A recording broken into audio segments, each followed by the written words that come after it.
Blessing in disguise for me, because I was an idiot, I was a fool. And all of the stuff that they involved themselves with, the drug wars and all, I would have been knee deep in all of that. So it saved me. Careful who you talk to, because you'll never know who the informant is, who the cooperating witness may be, and you never know somebody who was a friend today may have been flipped the night before and become your enemy tomorrow.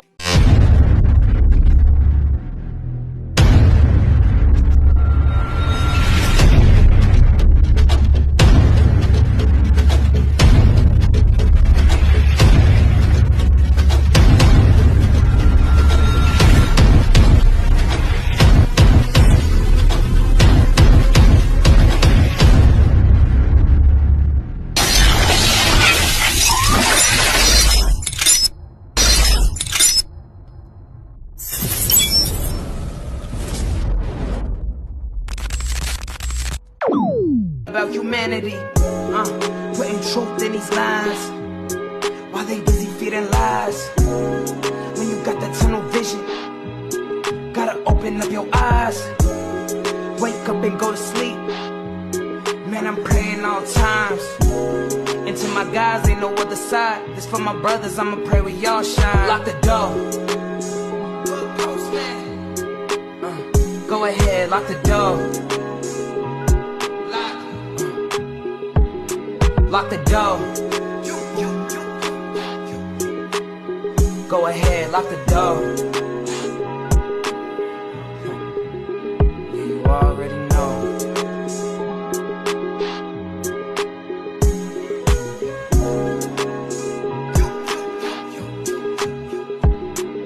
Depending on the lessons, some people eat, some people learn. But the game is going to send you big. Chuck already had a vision, you know, and he said, look, it ain't about the blood and cuz no more. He said that right there is a dead end. It's about business. It's about us owning property. It's about us having an organization. And I was like, as a youngster, I loved that. Now remember, I came up out of an experience with the Nation of Islam, the FOI and organization and structure. So I gravitated towards that. I was like, yeah, this is what's up. So I'm excited. And so he said, we're gonna have captains, lieutenants, you know. He just laid everything out, you know. But we went to jail. I went to jail, Tuku went to jail, other homeboys went to jail, and we had life sentences or long sentences. And so you had cats that were still out there, I'll leave unmentioned, who didn't really have this vision. They didn't really share this vision, and they didn't really have the relationship with Chuck that we did. And so that kind of like, it kind of like made that. Changed the dynamic. Yeah. Now, one brother, you mentioned him earlier, Caesar, later on, Caesar, he came with a concept that was very similar.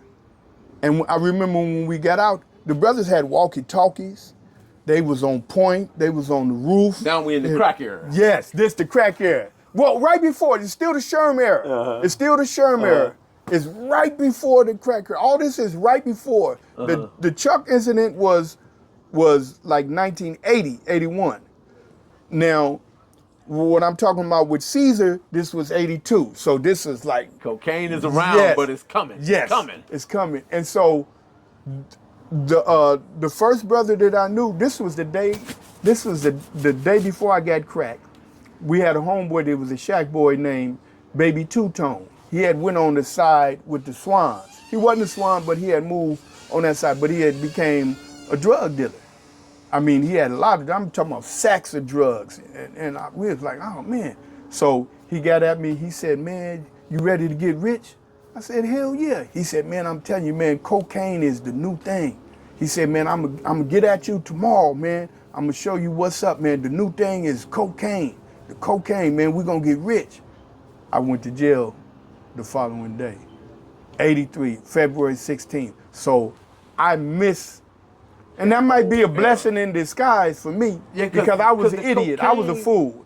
And all of the stuff that they involved themselves with the killing and the drug wars and all, I would have been knee deep in all of that. So it saved me, I think, brother. Sal, it's fair to say that exacerbated gang banging like 10 times. And that was the plan. The CIA, as you know, was a part of the whole crack situation and the cocaine, you know? And so we learned this years later, you know?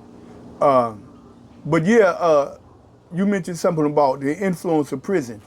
Prison back then and right to this day still has some type of influence. Not over the overall culture, because if it did, it would be a lot of changes, but it does still have some influences over individuals in certain pockets of the drug, I mean not the drug, excuse me, but the gang culture, you know. And most often that's good, but sometimes it's not good, you know, because there's some things that came from prison this bad too.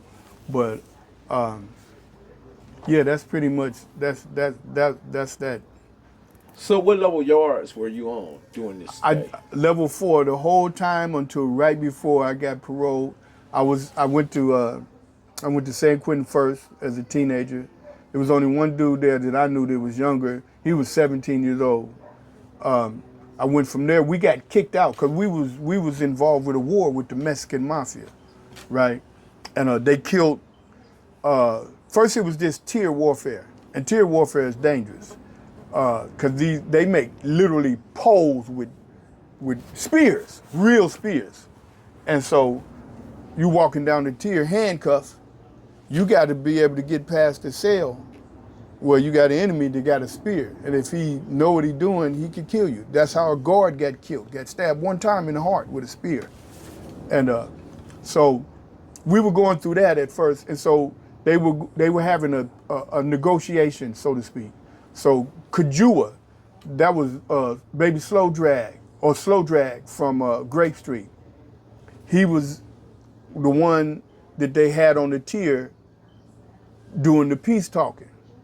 He got killed without going. Did that happen in Folsom or San No, Quentin? that happened in San Quentin. Okay. C section. Okay. In the hole. Okay. I was on the other side in the hole on D section. Okay.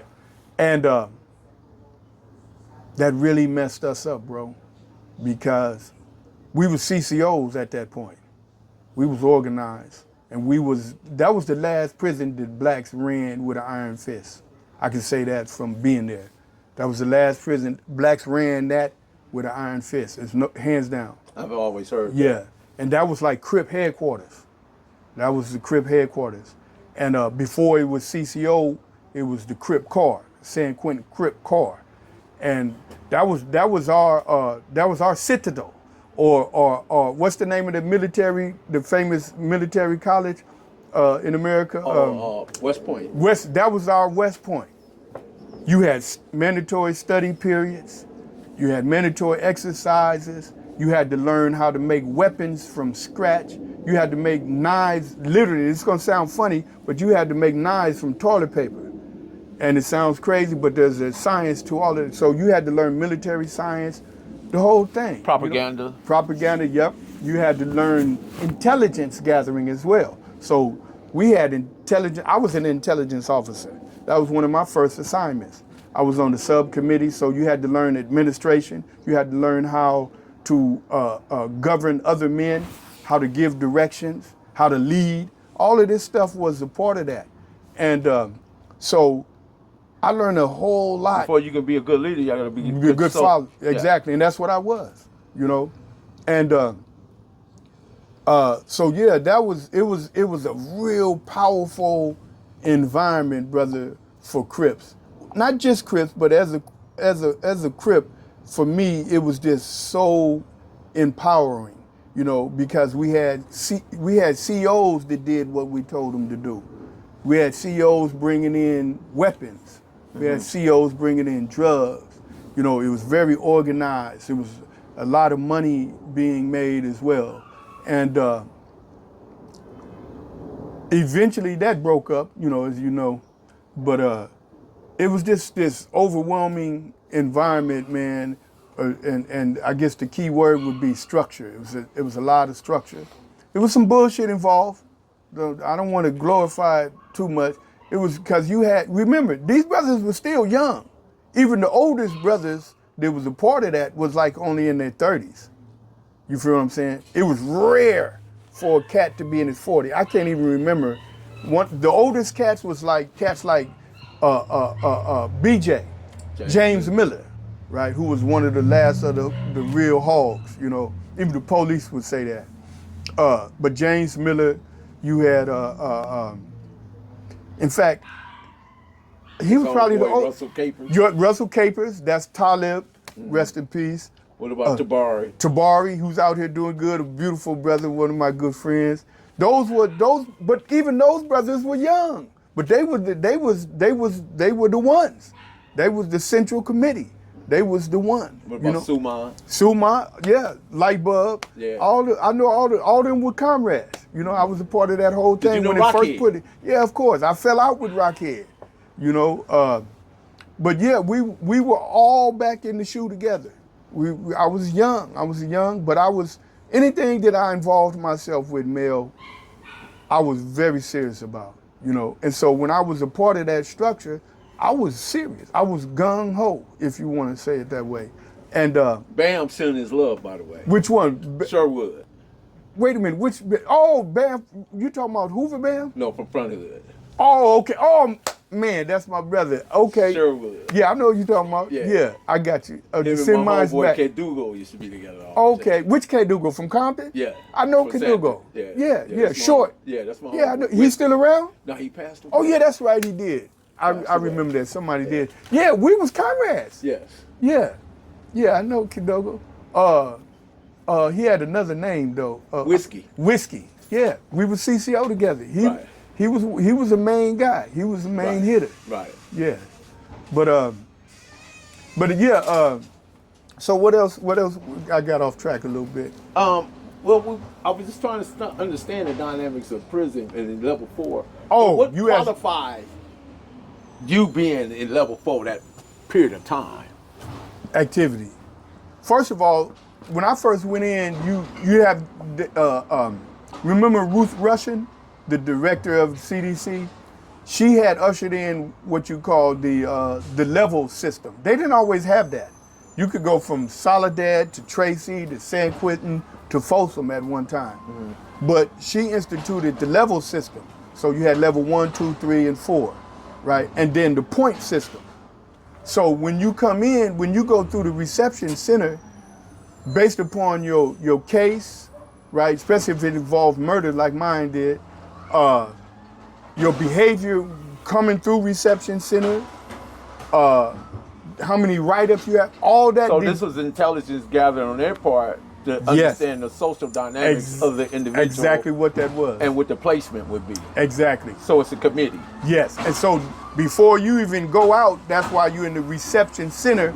They take you to the sites, you go through all whatever you got to go through, and then they determine, okay, this guy is going here, this guy is going there. And so I ended up in San Quentin. That's where I ended up and got active.